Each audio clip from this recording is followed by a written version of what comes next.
challenge, but I actually enjoyed lockdown. It gave me the opportunity to embrace the family. We were all here at home, which we hadn't been for a long time due to the kids out at university.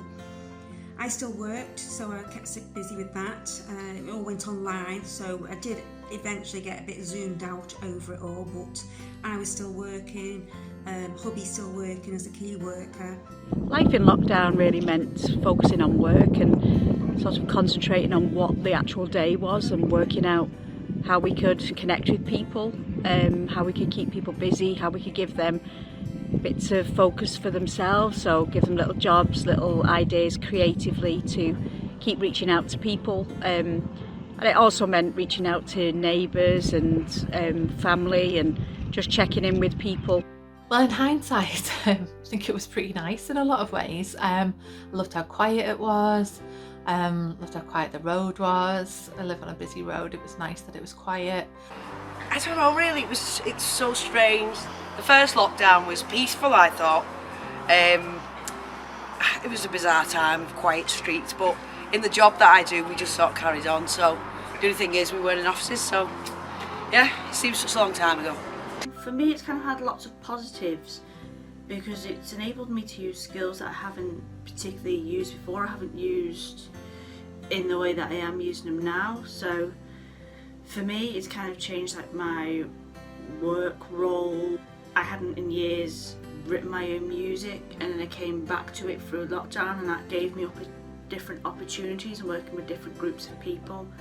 I've started doing poetry in lockdown, something that I'd never ever done before, and I've got as far now to write a poetry book. I think I managed to relax into lockdown and appreciated the time I had to spend with my parents. But again, kept reminding myself that I was in a good position and I had a good house and a lovely garden to sit in, an allotment to go to, which obviously not everyone else did. I kept thinking about people who were living in a tower block of flats when their local park was locked, you know, just with kids going stir crazy. I was frightened and a bit confused and thrown, but you know, it was nice to have that time actually. When I look back on it now, funny how you feel like you had 5 million jobs that if only you had the time you'd get round to, and then obviously still didn't get round to them.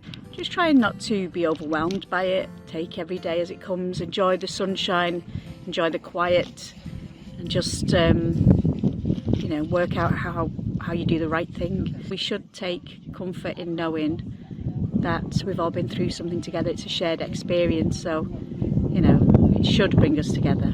Spending a lot of time with the children and being able to sort of revisit more simple pleasures, I suppose, in going out and taking walks and spending time together and doing a lot of talking and kind of revisiting old haunts that perhaps I used to go to as a child and taking the children there, which is something that we didn't do.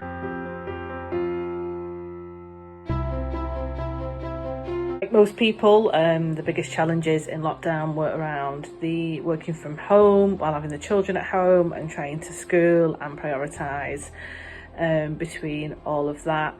I think like most women, for whatever reason, it was mostly women who seemed to have to change their hours or amend the working practices and things like that, so that had a massive impact. Because I work in hospitality, we were only furloughed for 2 and a bit months, and then we reopened as a takeaway, and I found it really hard going back, just going, and it was so busy because I work in the middle of a park and it was the only place people could go to. And then going back home to my older parents, you know, before vaccines and everything, I really felt like I was putting them at risk. Lack of exercise, getting out there and just being motivated, just finding that, up and go really, because as the weeks went on and on and on, you just got more and more complacent and more, I don't have to get out of bed.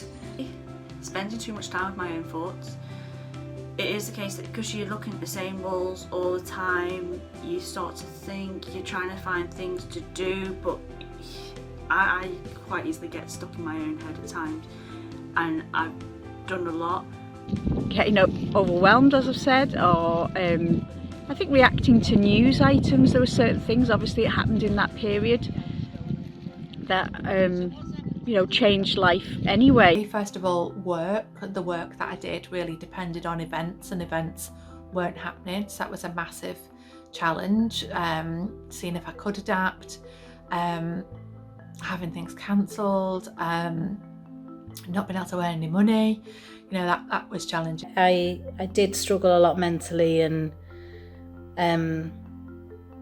got to the point where my boss had a chat with me because people have been saying to her, I don't think Katie wants to work here anymore, because I was just desperate to get home every day, and luckily work were really supportive, and I told them how I was feeling and they reduced my hours, and that helped a lot, and I think just offloading about it all.